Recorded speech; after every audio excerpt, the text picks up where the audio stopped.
अब केपी शर्मा ओली त्यही जिल्लाको त्यहीका बासिन्दा भएको हिसाबले उहाँलाई जिताउनुपर्छ भन्नुहुन्छ भने त्यो त एकदम महा गल्ती हो जस्तो लाग्छ मलाई। किनभने आफ्नै गाउँमा आफ्नै घरमा जन्मिएको केही व्यक्तिहरू त ठिक हुँदैनन् आफ्नै परिवारको लागि भनेदेखि एउटा देशको सवाल छ नि त। एउटा त्यहाँ 5 नम्बरबाट बालेन शाह र केपी ओलीको भिडन्त हुँदैछ यो बेला। त्यहाँको माहौल चाहिँ हेर्दाखेरि के लाग्छ, बालेन शाहले जित्छन् या हार्छन्, के लाग्छ तपाईँलाई? दर्शक पछिल्लो समय यति बेला राजनीतिक माहौल एकदमै तातिरहेको छ। यही विषयमा केन्द्रित रहेर आज हामी विशेष कुराकानी गर्नेछौँ। हामी माझ हुनुहुन्छ पूजा विश्वकर्मा बस्नेत। म्याम, हजुरलाई स्वागत छ। धन्यवाद। अहिले पछिल्लो समय रासपाले जो सेलिब्रेटी व्यक्तिहरू छन् उनीहरूलाई भट्टाभट यति बेला भनौँ न प्रतिनिधि सभामा चाहिँ उठाएको छ। त्यसमा तपाईँको नाम चाहिँ लिस्टमा परेन कि के हो खास कुरो?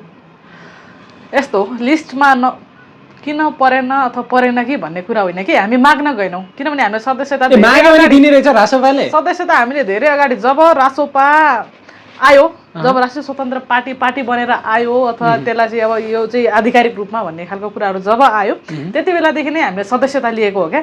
हामी यो पछि अहिले तपाईँले देख्नु भएको छ नि त रासोपामा पछिल्लो समयमा धेरैजना व्यक्तिहरू जोडिनु भएको छ। अनि जसले चाहिँ पहिला सदस्यता नै लिनु भएको थिएन ती व्यक्तिहरू अहिले चुनावमा उड्दै हुनुहुन्छ अथवा चुनावी सामाजिक सञ्जालमा जो भाइरल छन् उनीहरूलाई भट्टाभट टिकट दिइरहेको अवस्था त्यही भन्दैछु म। तर तपाईँहरु चाहिँ कहाँ चुन्नु भयो क्या यति बेला? ती व्यक्तिहरूले टिकट पाइरहनु भएको छ। यसमा चाहिँ एकदम धेरै खुसी लागिरहेको छ क्या।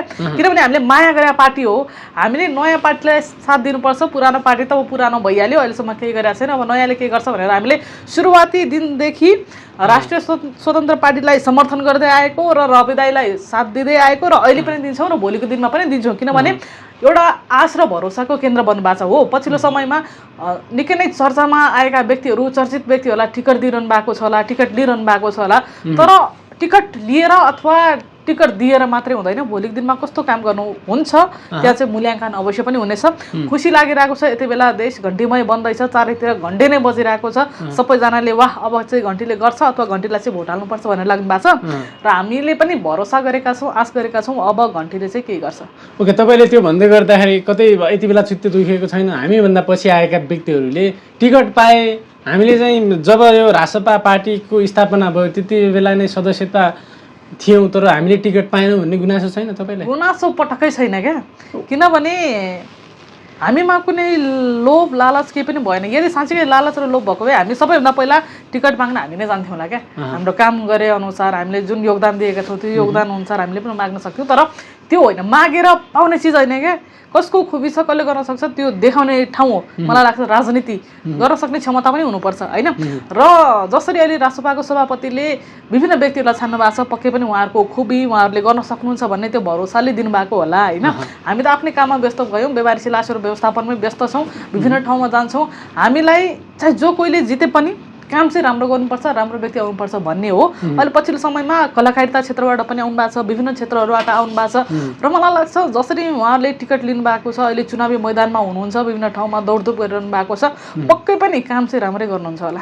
ओके, तपाईँले भन्दै गर्दाखेरि अहिले पछिल्लो समय झापाको राजनीतिक माहौल हेर्ने हो भने एकदमै तातेको देखियो क्या।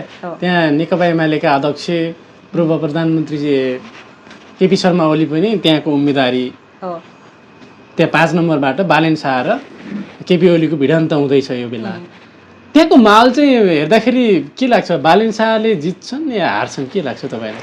जस्तो हार जितको बारेमा त केही भन्नै सक्दैन, तर अहिले जुन माहौल देखिरहेको छ मलाई लाग्छ यो पटक बालेन शाहलाई समर्थन गर्नुपर्छ। किनभने पछिल्लो समयका यो देशको अवस्थाहरू होइन, यो हामी जस्ता युवाहरूको अवस्थाहरू, हामी जस्तो युवाहरूले खेप्नु परेको त्यो पीडाहरू त्यसलाई बुझ्ने हो भने बालेन शाहलाई चाहिँ यो पटक जिताउनुपर्छ भन्ने हाम्रो भनाइ हो होइन।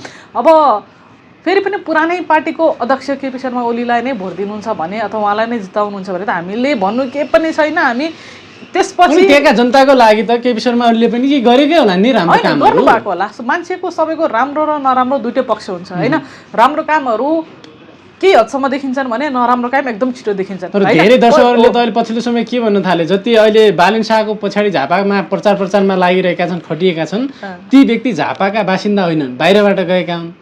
अब बालेन शाहलाई त्यहाँबाट रासपाले उम्मेदवार उठाएर अबको प्रधानमन्त्रीबाट ब्याक गराउनलाई चाहिँ त्यहाँबाट उठाएको भन्ने पनि हल्ला छ क्या। यस्तो हल्लाले गर्दाखेरि धेरै प्रभावहरू पारिरहेको पछिल्लो समयमा हामीले भोगि नै रहेका छौँ, देखि नै रहेका छौँ होइन।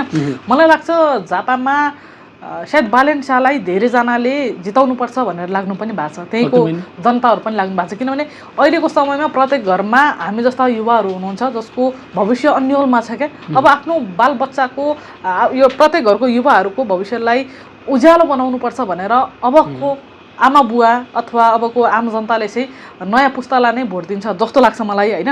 अब केपी शर्मा ओली त्यही जिल्लाको त्यहीँका बासिन्दा भएको हिसाबले उहाँलाई जिताउनुपर्छ भन्नुहुन्छ भने त्यो त एकदम महागल्ती हो जस्तो लाग्छ मलाई। किनभने आफ्नै गाउँमा आफ्नै घरमा जन्मिएको केही व्यक्तिहरू त ठिक हुँदैनन् आफ्नै परिवारको लागि भनेदेखि एउटा देशको सवाल छ नि त, एउटा जिल्लाको सवाल छ होइन। त्यो ठाउँमा कस्तो खालको व्यक्तिले नेतृत्व गर्ने भन्ने खालको कुराहरू पनि आइरहेछ। मलाई लाग्छ बालेन शाहले गरेर पनि देखाउनुहुन्छ होला। एकपटक सबैजनाले विश्वास गर्न जरुरी छ, एउटा नयाँ पुस्तालाई ल्याउन जरुरी छ, ताकि हामीले पुरानोलाई नै भोट दिएर फेरि पनि हामीले पुरपुरोमा हात राख्नुभन्दा नयाँलाई एकचोटि गर्न दिउँ होइन। त्यो दिन त मिल्छ नि त, एकपटक विचार गर्न त मिल्छ नि त। यदि उहाँले तपाईँहरूले भने जस्तो गर्न सक्नु भएन भने भोलिको दिनमा यो मान्छे हुँदैन भनेर औँला ठडाउनु पनि पाइन्छ नि त होइन। गर्न नदिएर आउन साथै यसले चाहिँ हुँदैन यसले चाहिँ गर्दैन भन्नु चाहिँ महागल्ती हो। एकपटक दिनुपर्छ, गर्न दिनुपर्छ।